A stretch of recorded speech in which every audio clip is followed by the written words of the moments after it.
Assalamualaikum warahmatullahi wabarakatuh. Perkenalkan, nama saya Risma Hoyrina, mahasiswa Pendidikan Bahasa dan Sastra Indonesia, Universitas Islam Sultan Agung Semarang. Video ini saya buat untuk memenuhi tugas akhir mata kuliah penulisan kreatif yang diampu oleh dosen saya, Ibu Mailan Arsanti. Kali ini saya ingin menceritakan asal-usul kabupaten saya, yaitu Kabupaten Rembang, dengan media kertas bergambar seperti ini. Langsung saja kita simak videonya. Pada zaman dahulu, ada saudagar kaya yang bernama Dampo Awang. Ia berasal dari negeri Cina. Pada suatu hari, Dampo Awang memberhentikan kapalnya di Jawa bagian timur. Dampo Awang sangat senang dengan daerah itu, dan dia berniat untuk menyebarkan agamanya di sana.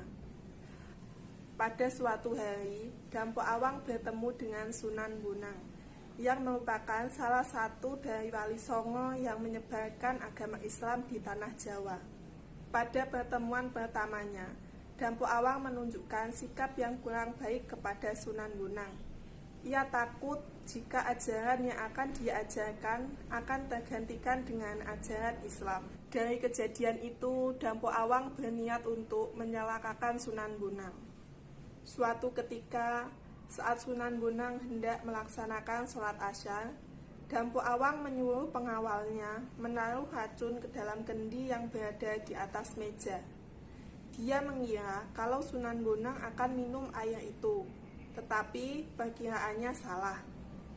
Sunan Bonang tidak minum air yang ada di kendi itu. Biasanya ia mengaji ketika ia selesai sholat Asar.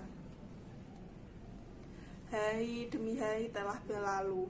Setiap Sunan Bonang mengumandangkan azan dan melantunkan ayat-ayat suci Al-Quran di depan teras rumahnya, masyarakat kagum dengannya. Akhirnya, banyak penduduk yang masuk agama Islam. Ketika Dampo Awang mendengar kabar itu, dia sangat marah. Dia mengutus pengawalnya untuk menjemput Sunan Bonang. Sebenarnya, Sunan Bonang tidak mau ikut, tetapi dia merasa kasihan dengan pengawal Dampo Awang. Jika Sunan Bonang tidak ikut dengan mereka akan dihukum pancung. Akhirnya, Sunan Bonang ikut dengan pengawal Dampo Awang untuk pergi ke rumah Dampo Awang. Awalnya, Dampo Awang menjamu Sunan Bonang dengan baik. Namun, di balik itu, ia menyimpan banyak dendam kepada Sunan Bonang. Di tengah-tengah perjamuan itu, Dampo Awang menyuruh Sunan Bonang untuk pergi meninggalkan daerah tersebut. Namun Sunan Bonang menolaknya. Mendengar pernyataan itu, Dampo Awang sangat marah. Dia menyuruh pengawalnya untuk menyerang Sunan Bonang. Tapi dengan waktu singkat, Sunan Bonang dapat menang melawan pengawal Dampo Awang. Dampo Awang tidak terima dengan kekalahannya. Dia kembali ke negeri asalnya, dan setelah itu dia kembali lagi ke Pulau Jawa. Dan alangkah terkejutnya dia ketika semua orang telah memeluk agama Islam. Dampo Awang pun mencari Sunan Bonang.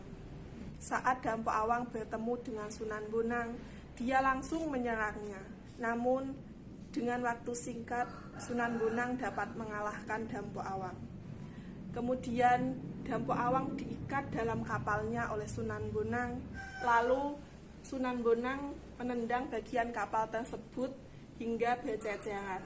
Sebagian dari kapal tersebut ada yang di laut. Dampo Awang menyebut kalau bagian itu kerem, yang artinya tenggelam, sedangkan Sunan Bonang menyebutnya dengan kemambang. Kemudian lama-kelamaan penduduk memanggil daerah tersebut dengan sebutan Rembang yang berasal dari kata kerem dan kemambang. Kini daerah tersebut telah menjadi salah satu kabupaten yang ada di Jawa Tengah. Jangkarnya berada di Taman Kartini, sedangkan layar kapal berada di batu atau biasa disebut dengan watu layar. Dan kapalnya dikabarkan menjadi Gunung Bugel yang ada di Kecamatan Pancur karena bentuknya yang menyerupai sebuah kapal besar. Dan di atas gunung ada sebuah makam. Konon di sana merupakan makam Dampo Awang. Sekian dari saya, apabila ada kesalahan saya mohon maaf. Wassalamualaikum warahmatullahi wabarakatuh.